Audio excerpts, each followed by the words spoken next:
Assalamu alaikum badamulu ngal konton na programme lo jamano men ka bonale radio Gambia sibitu ñi ñentembo kibarol talbe men moyla president Adama Barrow ay ambulance kutolu tang anin trekran motolu lulu wolle jombo me alonko Riders for Health wolle adi bankola alba moyla fana nawek la alfa balu ani Italia ani Indian compino wolle tata nun dollar million mois anim fulani talante tankol me alon ko ji sotodula men anin ji bondi machine ben ye lo jana sukuta tata wolle jibe albo kibaro sodla president Barrow ni lamani yande de kwa la man sekunda be lora ke fondin kel fasa pour tar nyaay ke kun albo fana moyla alba moyla fana state intelligence service la nyaton ko Ousmane Sow anu alfa lu mel bala kafo kono e banku be tamol dati Trans-Gambia Bridge Salome ala wala be yili tenda bamba tenda aparetale dialogue be kele nyintenen nala ni ala kititala damen president fulo be mabela president Adama Barrow of Gambia and president Macky Sall membe Senegal albamo ila fana ko pati kuto wala register banko kanjang ay sile kaytolu itandi adun ko le fana ya register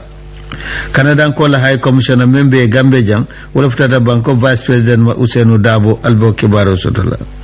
Ghana fana na journalist men ka kulu wiste ya fa ya bunki dole ya fa albo kibaro fana sotola alba sotla fana ko de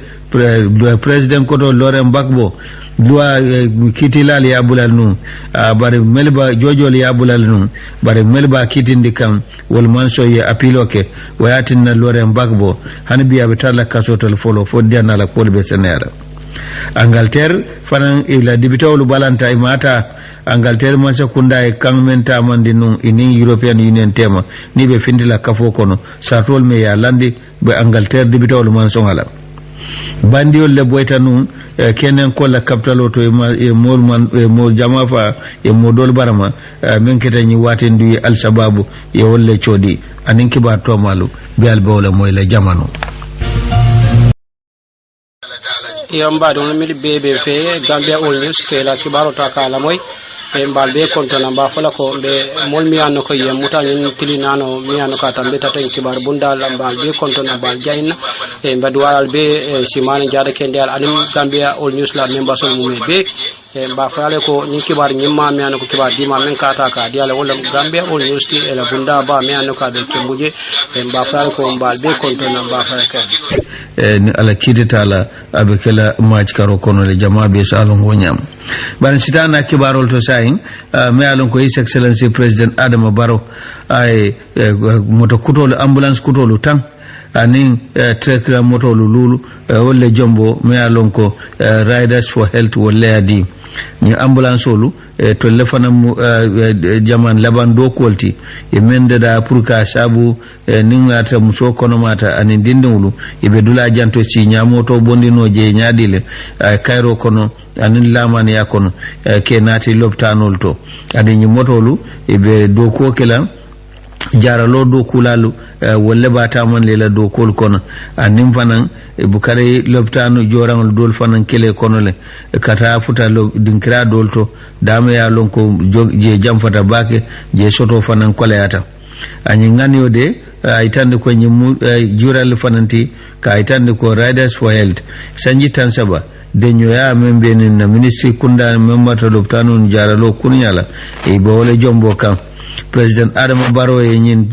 kafnyo ya jay baka atendo men nafa warta bake men be loren Gambia man sakunda ne Riders tema men sabuta fang e ke ambulance ol di lobtani jamala banko kam ay Riders la man yandi de kala man sakunda be tente na dron ke faza nyaso be nyam dembe fana o nyakile nyama Japanese wala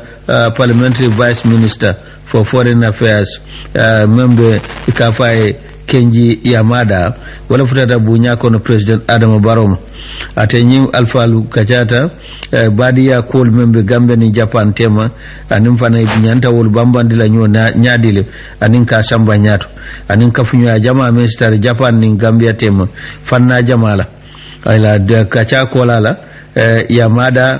Yamadan Japanese vice foreign minister kafai Kenji Yamada akode nin kibar sofela ko Japan fanan abe lola fanfan kela makoro lafa ebe mendi la Gambia seno bundato ani jata kendala karola anabi kibarol to fanan nyaton kolu melbe nawek ani India la kompino menke loro ke kafai Sarapoji Palonji aram salung wolle tata dollar million muannim fulanin talante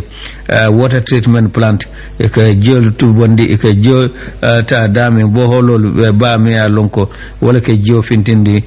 sukuta atenyin alfalu tata jibe wo bo hololu jio ke ta dame membe ibada ka ibalo kan nyin tembe ate Sarapoji Palonji Construction Company a project ikwa be kartan nin shayle tala janna parela tala ila abebe kafren kata kolma jionen kurang company ba nawek e ba kata kan purkaje ko jiman ko me yalon ka ke nyi sate baluma mel mo banjul anin se KMC ma fande kaje ko ji kola webo fereng anin kombo banko kam ay tande fanko de adinkra ko nyi dinkra mi alonko ibe tanka balu soto la je abatna la jio fang be janjanna bake tanka kotamul to melbi jenum managing director membe nawek baba fatajo anyi tande GATS la de nin wotan jibonda machine lu pareta abe sate jamale na fala KMC and West Coast region contractual jikita ko ibado ko tande aparendila janna wato temfan no boreje kibarol to ay tande fanan ko de president Adama Barrow la mansa kundala wakilo itande babake kaje ko de fondinke la tarnya way kekun ay bedeya ke silol da memba tinala wobe keno la nyamin anin kanin atembendi fanan bankola yirwa ferol me lande ba me national development plan president Barrow be nyim fokan arabalum jomboroto mba daele bento e kame yut Connect Gambia Summit menketa kolole ata nyimbe ho ameta pour ka itandirke na fame alon ko fondinkel sa keno anin fondinkelu sembo me mbela nin kaza anin chalen dol me abe nyatin isi wol topoto no nyaadile nan siata fondinke keme sabati mel bota banko ton kon nano be wolle ma be ta nyimbe to ada melia memba ko nyato wala Rwandan ko la president Paul Kagame pour que Africa fondinkelu dadande nim fanan nim mira kendol sina mensi Africa fanan yirwa ko dadano nyaadile ani mensi Africa fanan samba nyato president Barrow aza nyi tandi fanko nyi fondinko lord lade akumata bake bankola nyato tado adala mansa kunda ebe simfanya kendo lutamanla ke fondinko sembentu ya aitande ko youth connect pondinko ke sondi nyokan ako do ko lam nyantangalam adunga nafa no yirwa ko bala fanam mate Africa fangle quota burkaje ko kisi sonne andirke kola ko membe fondinko lu dala minister no marta fondinko ne balabo nyotola hadrame sidibe ay fondinko be challenge ko ye challenge dol membe dala yawul yelamandi banka kesilati men satne sitano nyato nyadile hamme ko membe le satimandi non United Nation na bulo men ke yirwa ko do dema alfa ambe sire jang sarafini wakana akode nyimbe hukuma tabaki ke silol da men ke kunta baki yirwa ko sidda no nyamin kaje ko fondinke la sula ku jamal membe kiring isi to bendino nyaadile director membe National Youth Council dembo kambi ako fondinke lade e be tentenkan ne kola ku jamal be nyaatele ngala birinka do ku soto balia ani mecho fana mecho fana ni keza londolu manko be mankerenne anim fanan e ke do kundi me alo ke nakare anim fanan ke nyamo ke ku su nyaato jamba banko kan wosifalo ako challenge dol be fondinkel dalalde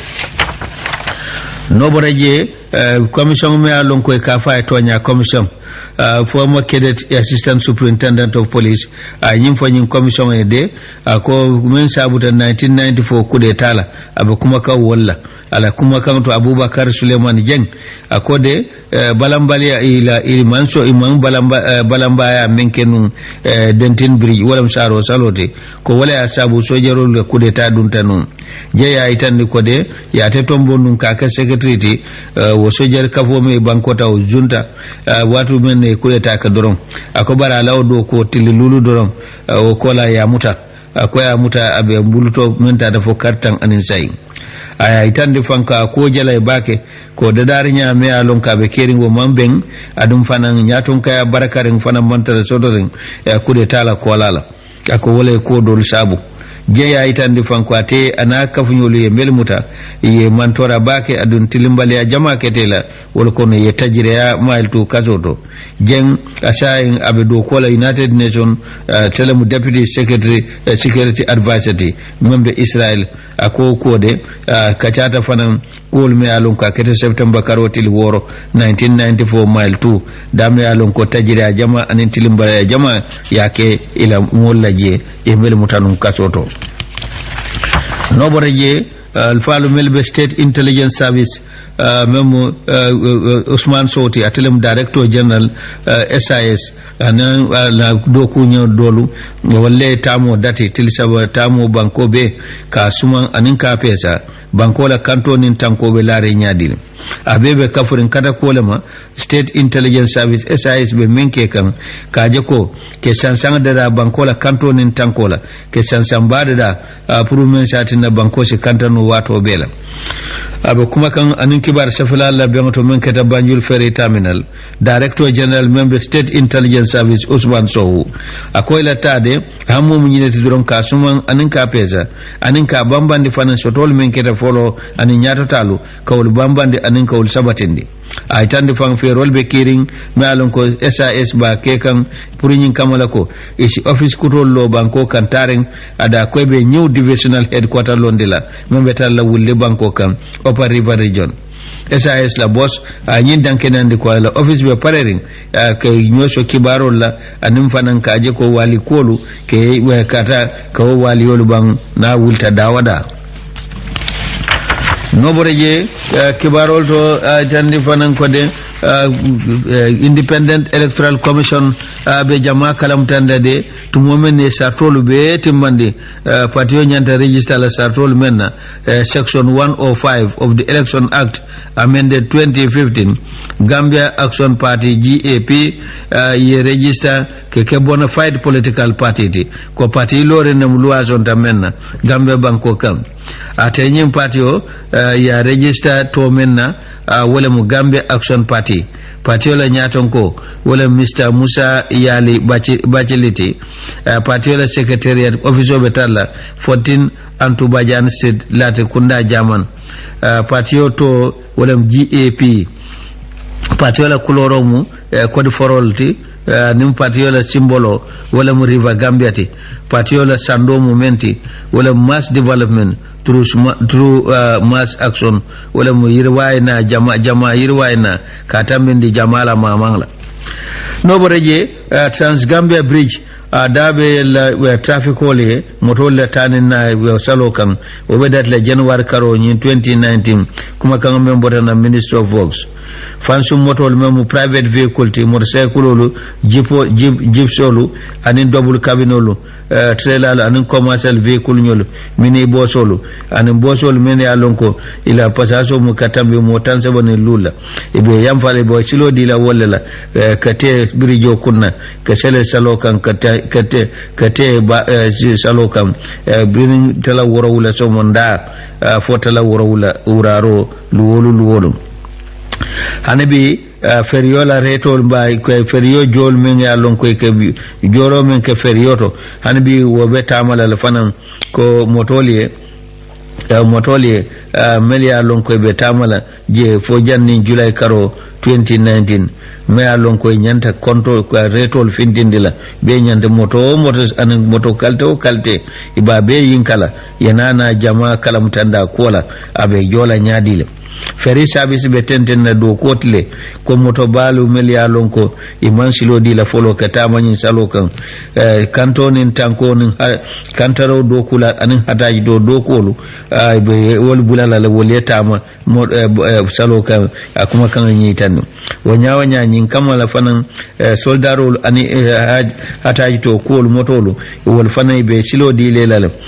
ba satra ye waranto soto me ba itandila jandibe tambila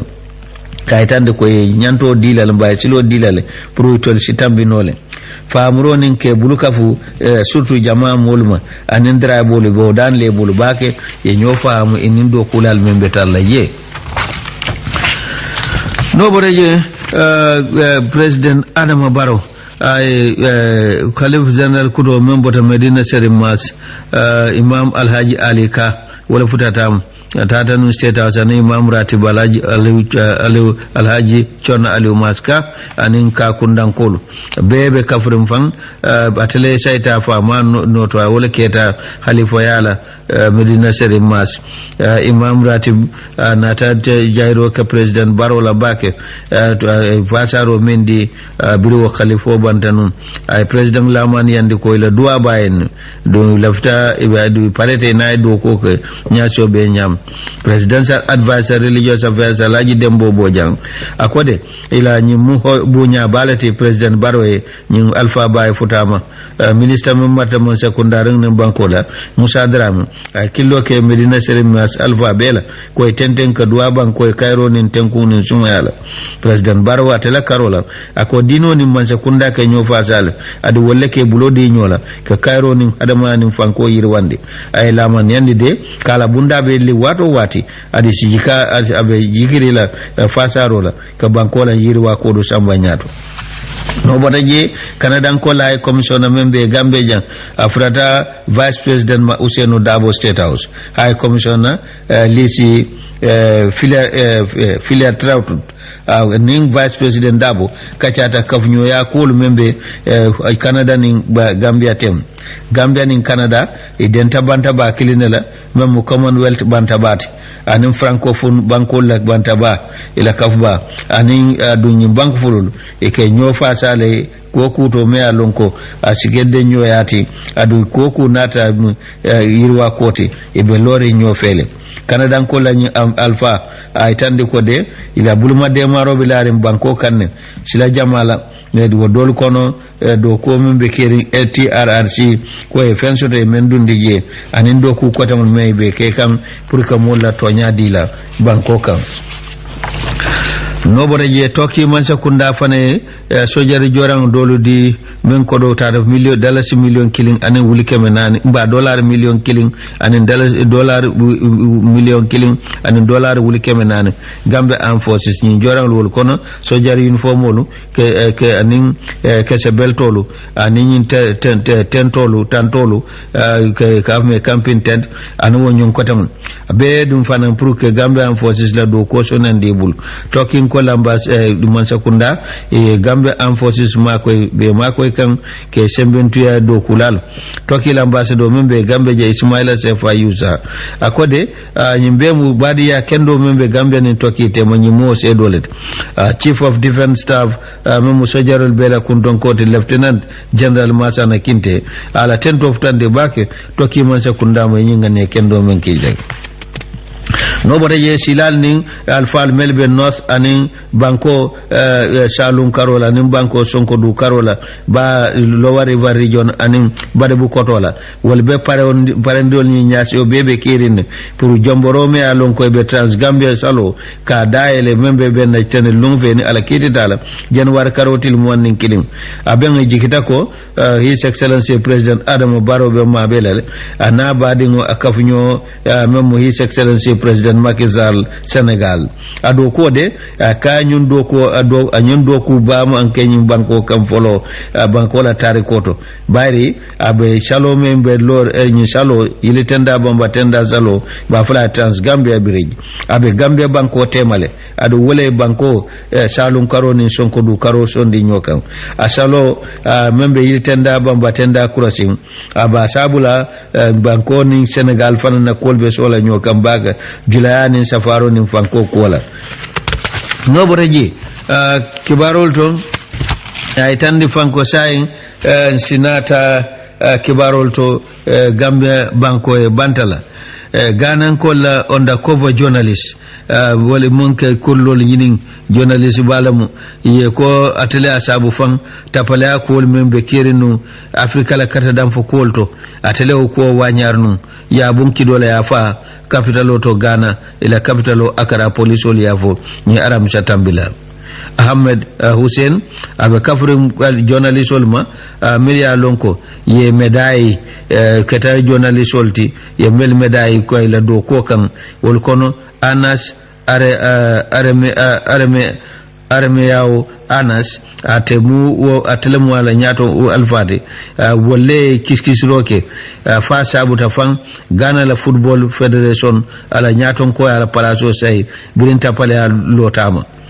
kwa adi referee jama melialo wolle ke kata dam fulal te nyole ka fo refereelu wol anin al nyaton ko melbe kata dam fo kono ye jamala tomfang bira kullo wanyata police kuma la nyi tandi ki batalal de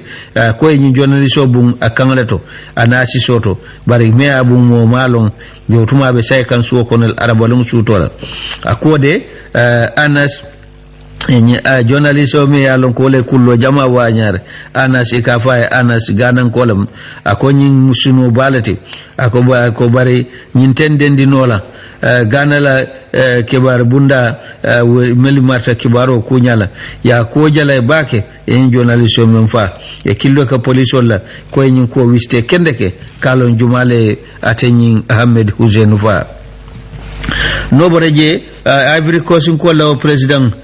me ka fa Laurent Gbagbo hanbi amanta fintila kasoto folode abetalla kasoto abetalla maroto folo tumomenna ala kitila le kitio wulindi akamala kotake ya pilo dundi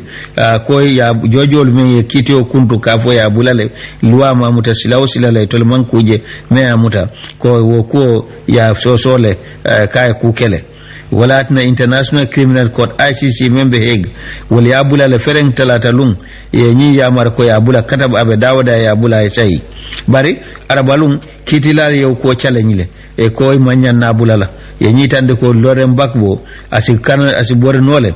ni abula ni tembeng ay tuka soto ko do follow Laurent Gbagbo ya chaji men na wala mu landa tambo ke hadamadum lukan ay mantora jawke ibuna adamadum la wo beden dim fitno la men ketanu birin carte fay walio ketanu Côte d'Ivoire 2010 men sabuta mo wulisa bala sayala ado atina million tala nyum borte yela kordal bula ya te Laurent Gbagbo ya mutanun 2011 presidential pale ay bonkame ya dadaje United Nation anin France la sojarol ye mel ma koy sojarol mem ma koy mel ma lafa ngel ale be laring president elekanu Alassane Ouattara wala mutanu bonka kono presidential palace at Laurent Gbagbo foya de International Criminal Court la atelemu president foloti mom ye president yake kata kitio nyatiling la ICC hanabi kibarol to Angleterre Prime Minister Theresa May anin dibitowol bentalem nyanta tala nyato nyaadile tumomenna kanyetal de koy man laman yala man sha ala nyaton kayala e vote of no confidence men ka kama amandung bara e dando manding by the Prime Minister malaman sekunda député keme sabadi député mo anil lulu wala ko ha Theresa May to Prime Minister ala député keme sabadi député woro wala ko nyanta bondi la Prime Minister ala wota ata Theresa May akanyeta o carte forte le men kanun député bungna nata birentu mo menna European Union ani sartita menna bire o ko mo lande dibito li nyati lengla yo ko boyndi la dibito jama ya o ko mata o ko boyta wala tinne koy malala non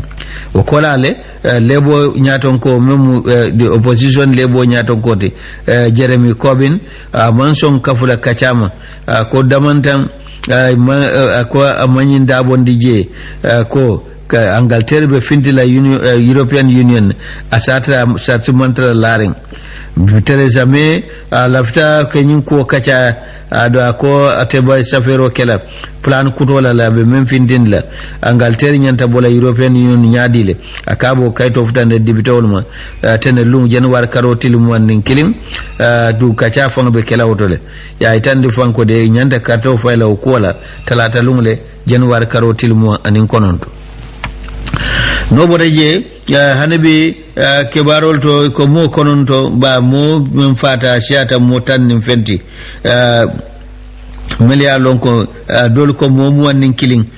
bandiyolu meli ka foy al sababu sobita ko wollem biri boyta hotel yimma do kan Nairobi Kenyan ko la capital to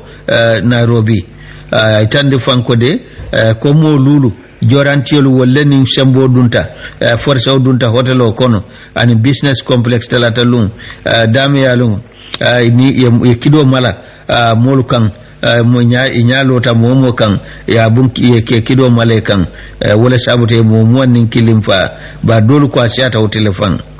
kibaro le aitan difan ko de ikoy mo konon to muta follow police le mo konon to muta meli ya foko nyim bandi lu meli nyim masi boke ijiata wolle ya Nairobi adum iko ba kata kan be nyininka be nyinirola de police be nyinirola famfam pour ka je ko jumalle nyulu makoy foy nyim masi boke Nairobi anabi Somalien ko la kafome kafa al sabab ya fo koy tolle nyim bandi yake kenel Red Cross wol ko be modol hanibi meje de nyin ko kono dum ke kibaro li ay tande fanko de al sababu e kuma kan findindi ko president Donald Trump kan menta ko be Jerusalem lamu Israel capital oti ko tol fanan nyimo dolati ye danko wallate nyinti nyaroke ke Nairobi badum sain sinata bulle mobile shop Alaji Ibrahima Diallo la bitiko Brikama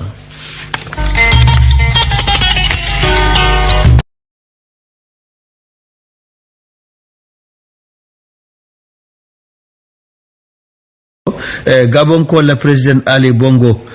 mi alon ko sasa boya boyindi num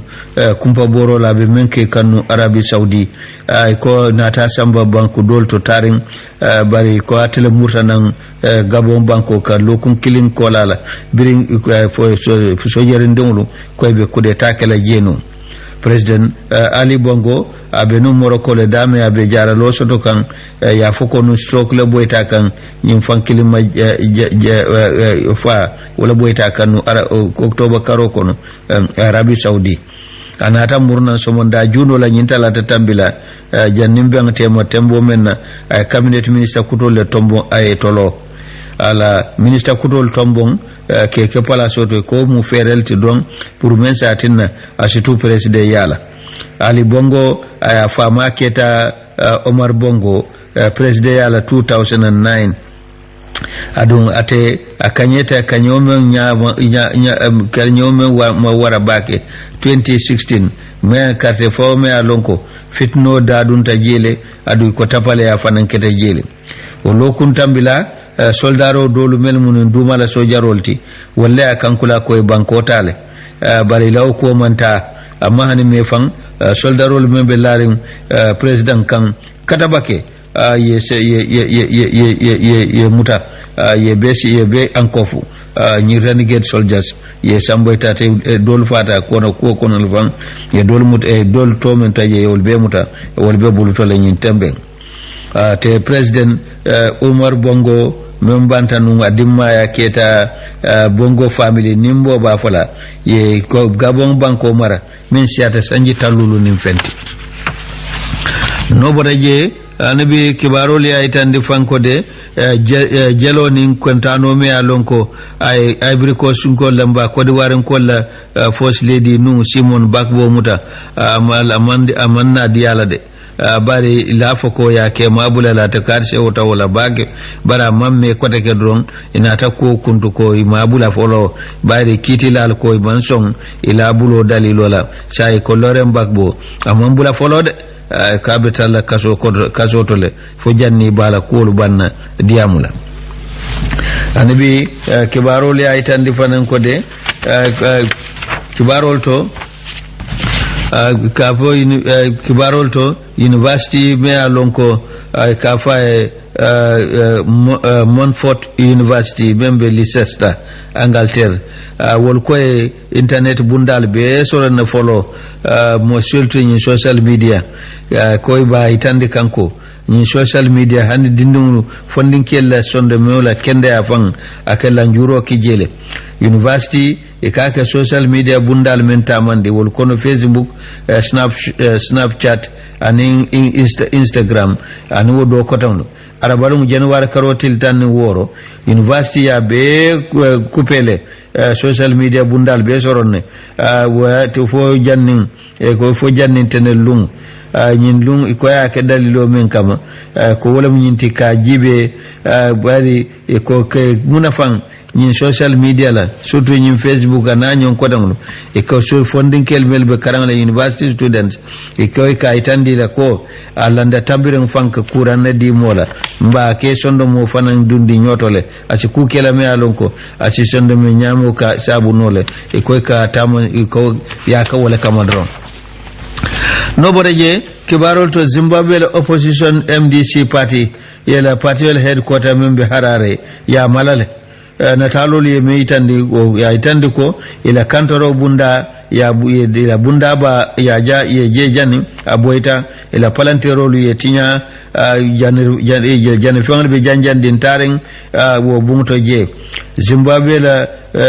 kunda party yombe maralo janu PF party wol koy tol fane tinyaro do sotole ila dinkirato nyinnata birim balamba wulta Zimbabwe birim mansa kunda ye essential da double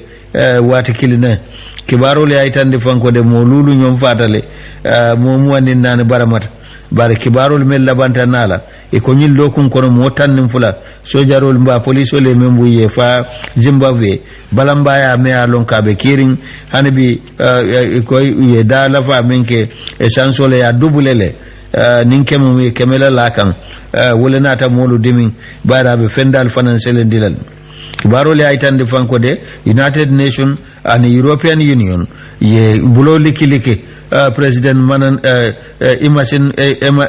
Mnangagwa ala mansa kundain ko ye belanda tambole ke kande adu Emerson Mnangagwa birabe banko tala anyillahi dole diko Zimbabwe be fanko ni bata men kono akona sita bo wala falina bare ko hanabi amanke se bono jabato Zimbabwe kolbe lafa kandron adu banko man ata bitaka nyamen e kana ta silanja warande bake Emerson Mnangagwa atebedo ko wala nun Robert Mugabe le koto sanji jama wo sanji jama nabe do kola anene ketanu interior minister di anene marta kullo nin kanto kunyala ay place kuma jamal mara Robert Mugabe la man sekundato fa samba ka vice president anana ta wali birama lala ko wala be mol ko mo melka fo Robert Mugabe ji bay lafta mutala damen dron Emerson Mnangagwa jamaka fa wotumwa be minister ka fatale di korkodai wala mubamba bati e ka borta tata South Africa bari soldat generalol melia lonko wolle be Zimbabwe biriya je ko Robert Mugabe pareta president a cikala ka diala muso la Grace Mugabe wol ko jelam ko kumte me alonko ifanante o tanola o tumule tata kebaren kama presidential pale kay ko keba e fonyo sa nga banko tale e banko sa indi diakuya e banko buzi wo nyamalem Robert Mugabe la ye Emerson Mnangagwa kili wotuma be South Africa kay na sojarul kay ko la tete lambe banko dile la folo anata banko ta foye carte fo kanata kanye ate Emerson Mnangagwa bari kwa atale Zimbabwe la economy nin kuma tinyata baba kele budun ka dada wala murado tibi memba bulo kono no boreje kibarol to aytan ni fanko de president Adama Barrow alfal melia lonko na fulti ballem anin fankama balu mel bota Egypt banko kan wala futata ma state house ni alfal wol kono jula ballem wolti mel ani fa safar la balu melbe Egypt banko kan senola karola nyemuto la karola malafen la karola ani hotelolu nin nidia bundalu me ke dada hotelolu ananyon sivalu wal baw do ko le kunna Egypt banko kan du musembeti balle fananti enata banko kan ka jibe fannal me alonko isilanna fuloni la soto dundi mento Gambia jang nala kilo bakan President Adama Barrow atata no Misra banko kan mem Egypti wo kartambila dama e kacasoto no ani Egyptian president ani Egyptian kolla president Sisi Al-Fatah Al-Sisi do nata anata kili ko momo nata fentiole muitimba merkenyi isinolu lo ananyu na fulti balu ay kili ko na Gambia jang bundabe liyenne abe kuma latu momenna anin kibar safelalu Secretary General ada telefona man sakunda do kula la nyaton kote Ibrahima Kamara itande fanko de investolu inata jam menna wala muke sula lafta yela sulo litandi fanal me alonko ya hammo soto kela na fulo dundi je wala mala fen la karote nyemuta bunda ni seno businessman bado me kava Ayman Al Gamil ko atenala mulu ya yelamani ya soto bake banko nyaton ko bulu ko dan dina ta jang tana wota na tije we sila nafulo nati ya dokundi jang adi nafaso to je tana wota na te sotla anila nafulo anu boreje kibarol to itande fanan ko nyaton ko melyalon ko wolle mun nawek la alpha balti amma me wolle tata kiyam banko kan lower river region damin tata be parandiro ke kan membita fo $1 million mo anin fulanin talante kurang doko me alonko iba janjandi la ka kurang janjandi ka dundi kiyam banko be kan tata o doko le dati atenyin hammo membe nyin do ko la mbay men sumanje wala msatawul be melbe kiyan anin kombo karado adu melba taman la wala indian ko la engineerti abe do ko be do ko ndi ibada dala nyin sanji fula wi ciokon director memata ferol city nyala nawek lansa bali ako ila dunje ila nawek la bulobula je wala mukaje ko kuran kolya me alonko sate mol kasoto kiyan kasoto ila fita wala bo sayin kiyan fana lampolu mala fana singa na nyamen nyaton ko memata kuran do ko wala sarma pankaj ala jiko itande de akonyin do ko be kuma sila nyin karole sefo membe kiyan central alhaji demba sanyang ay mansa kunda jay bake ko be sulare mbake yirwa ko wala ka wolu nati la satawto ako munyafa ku balate managing director membe nawek baba fatajo akonyin kuran doko abe kafri nawek la tamande silola ke kuran janjandi pour kuran e banko beben no boreje kibaroli ay tande fanan ko de kiti o me alonko dafta Nigeria la chief justice ya ki koy ba kitindila la kiti o man natano bara mamma be kiti bungto ya kiti ba kitindila benna ba ya tumi kol menna ko wala nyinti ama la soto fenglu itandi birabe pala sotala serun ko sang 2017 ya toku ya wala atanyin chief justice of Nigeria Walter Onojen ka fang mamma be bari loyalu ko loyal le wulta melyalon ko lebe lore ngaye dolu ya itande ko loya nyaton ko lu mo tannane lulu wala ko be lolae ani mensiata loya ndimulti mo keme wol fanan beta tan nun kiti yotole e ko be lola ni chief justice yen ay tande fanko de to le dalilo men di e ko nyin kiti bunda me ya lonko ya wulindi akama e ko wol man sembo soto ka chief justice kitindi no e ko dum ye silomenta fanan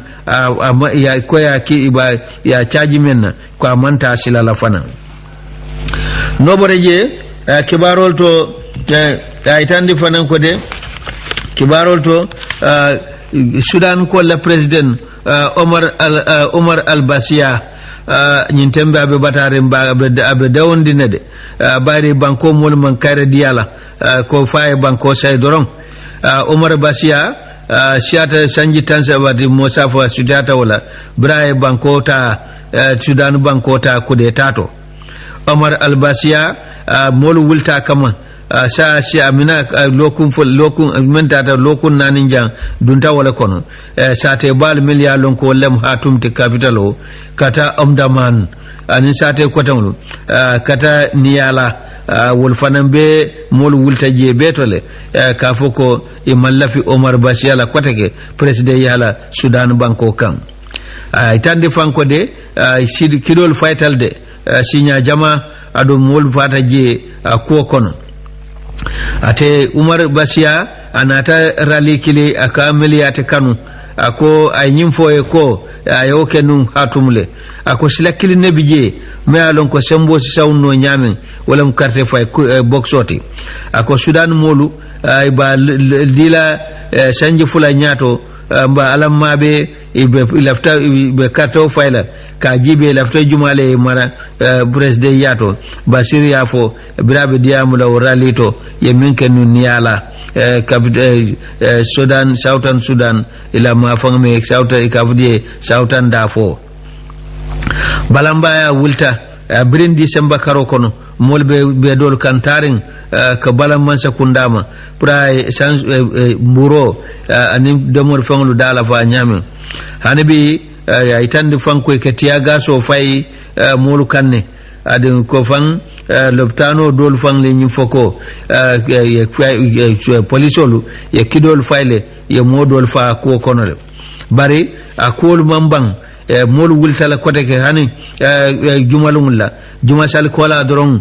mo wuli jamal findita be dol kan ye natalulu ta kaytandi ko anin saferol ke banal bala kaytandi ko fata president Omar al-Basiala mansayala le ikaye banko sai e pasita le bulum men siata sanji muwanni fembade ba sanji tansa ba sutiyata wala ate Omar Basia abe banko maralin adun tong fanan be laringa kanne bankolu mansa kundalu tu abdu bankolu ye tong la kanne hakelanti ya toku ya ko mo fa ba min ketanun dafo e kabul bije la sembije fa sabu International Criminal Code ye international arrest warrant da kamala ko momoye Umar al-Basiaje isa mutano ya han oba ya di ICC la bari hanabi amanke no ata Umar al-Basia ayo kumo bayle ko ye kangle lala ka man song mo kota bar hanabi mamuta folo ka samba ICC bare wo ko wo be yonde akuntole ko be sular ngalale ase wo criminal ate Umar al-Basia no boteje American kolla president Donald Trump ako abe kula la toki kan me alonko abe toki man tora la baba kele fankola karola me alonko abe men la toki kan abe kalama sibolti toki fankola karola ni boyta kudi sol kan Syria banko kan na to momena American lafte la sojarol fintinde je mavana aya ça fait tweet to dimanche lung Donald Trump ko aka mallafi